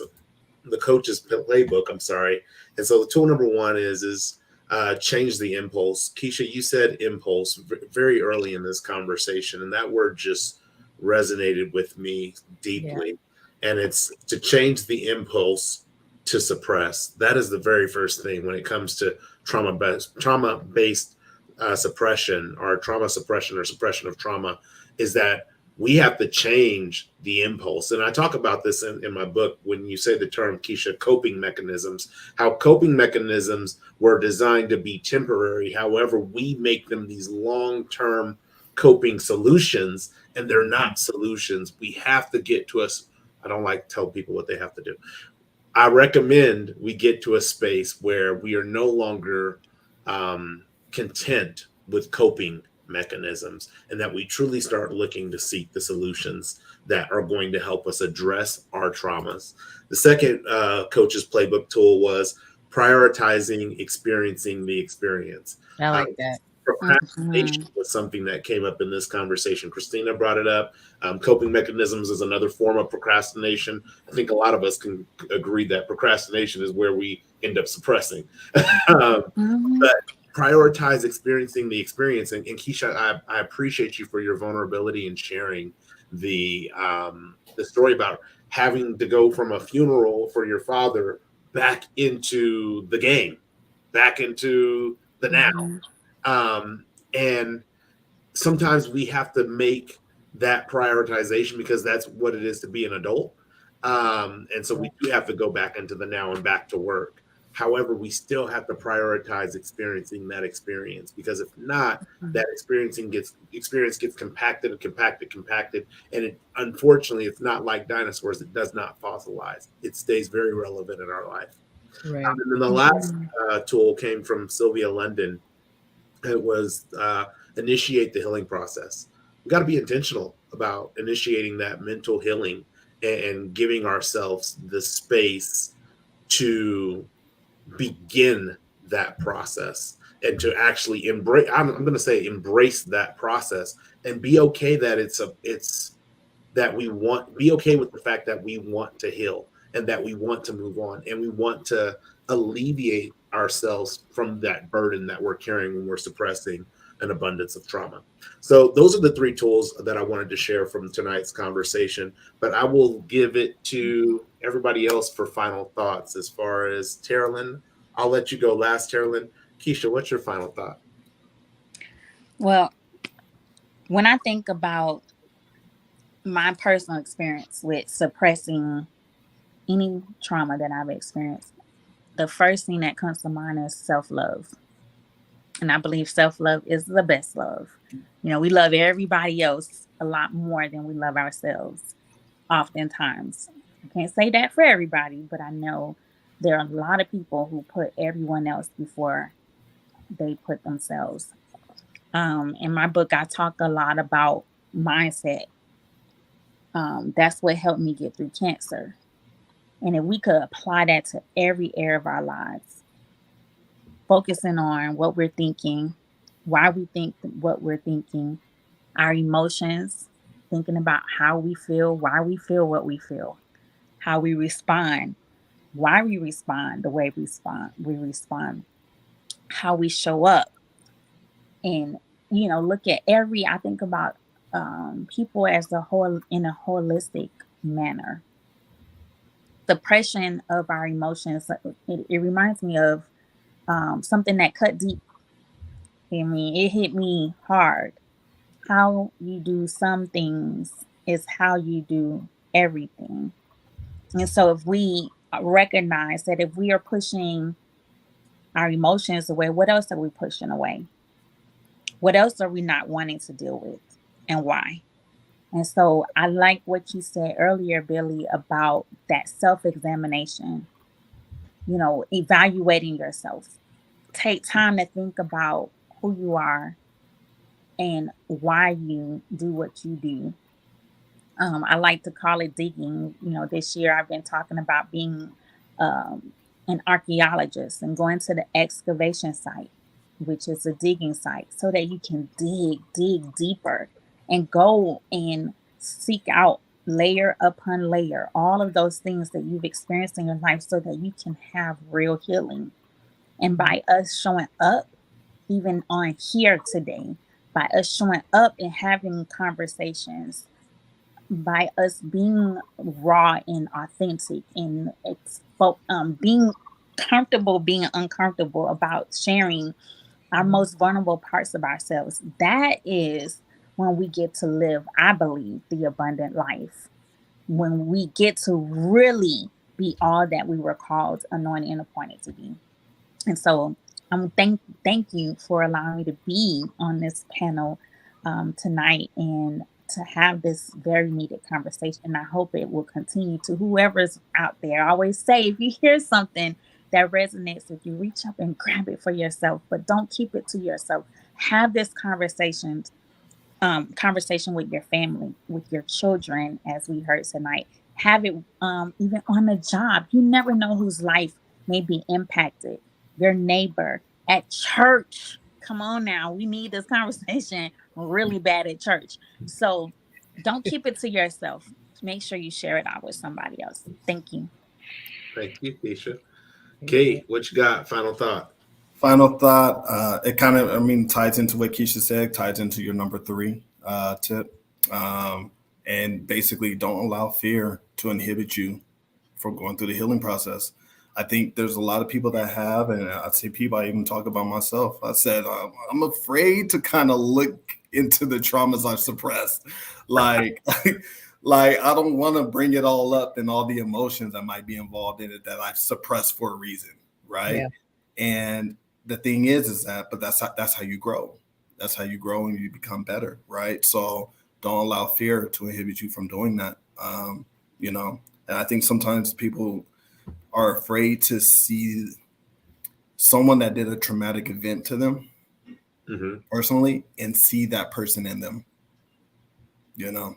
And that could be something that I think stops a lot of people from doing it. But I say go all in, get the therapy that is needed, and really address those things so that you can do better for, you know, your seed, your future, your children, your generations to come forward. All right. Absolutely. I mean, With that, Taralyn, final thought. Final thought is that keep in mind that I don't care what you're going through. Our perception of ourselves when we're in pain and when we're struggling with things, we're our own worst critic. We're so hard on ourselves. We're so unforgiving. We can be relentless with all of the things that we feel like we need to fix. We should have known, could have done different. We should have seen. We can be relentless on ourselves. But at the end of the day, everything that you feel like you're not would be everything to somebody if only you'd share it. If only you would share it. We are not here for ourselves. We are here for others. And in this society where we've been socialized and indoctrinated to believe that everything is individualized, every man for himself. I don't want people in my business. I could do this on my own. And in a society where this is what we have become, look at the fallout. When we start to get back to community and understand that everything that you believe that you're not is everything to somebody else. The moment you put yourself out there, you set yourself free, you put yourself in a space to elevate, and now you got allies to take with you. So that's what I'll do. That's good. I love it. I just the final thought for myself is very much in alignment with you, Taralyn, in the sense of as we become better at addressing and really is addressing our own traumas that we've suppressed along the way, what we become is an example to others of how they too can address the traumas that they are facing or suppressing in their own lives. And in the big picture, what that does is it creates deeper connectivity within the human experience. And it also helps others move away from that perfectionism mentality. None of us are perfect. None of us are going to be perfect. All of us come with some dings and dents, and we're all trying to live this experience the best that we can. So that's my final thought. Absolutely. Well, we are out of time for today. You better not say nothing, Soto. I don't even know if you're still on. But He already said one more hour. Notice I didn't put his comment up. Just one more hour. Wow, man! Go back and watch the first one. That's about an hour. You got 3 hours. Anyway, irregardless to what Soto was talking about, that is it for today. But you know what? That's not it. Billy Wroe has the Wednesday word coming up tomorrow. You guys, you got to catch that every week. Where is it? Look at that. Look at that. Bam. Graphic. Bam. That boy good. That right. That boy bad. That boy good. Wednesday word every Wednesday on the First Row. You can catch that on First Row YouTube channel. Billy, is there a link to your YouTube on your firstrow.com?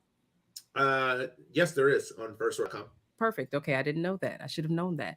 But yeah, you guys, you have to check that out. Wednesday word every Wednesday. Of course, the grind to find every Friday, fresh episodes dropping, humming, coming at you. I have to thank all of you guys for showing up and showing support and love to the podcast. It's just doing wonderful things. So every Friday, fresh episodes at 7 p.m. Eastern Standard Time. Got to make that happen. And of course, I didn't say this. Fire your job, hire your passion. That boy was national bestseller. First time out the gate. But I knew that though. But anyway, firstrow.com is where you can get that book. And the first chapter you download complimentary. I guarantee you, once you start reading it, you will not be able to put it down. And you have to get that book and that journal so you can become a part of the discussion. You must. And then that's it. Oh, every Tuesday. Y'all know we're here every Tuesday. You know that because you're here. But just in case you wasn't here and you catch the recording, well, now you know. Every Tuesday at 4 p.m. Pacific, 7 p.m. Eastern. Until next time, in the meantime and between time, go into the rest of your week. I want you to talk about traumatic suppression with people around you because whatever you give away, you're going to get back. And we are worth living this life to the fullest. Until next time, peace and abundant blessings, everybody. Peace.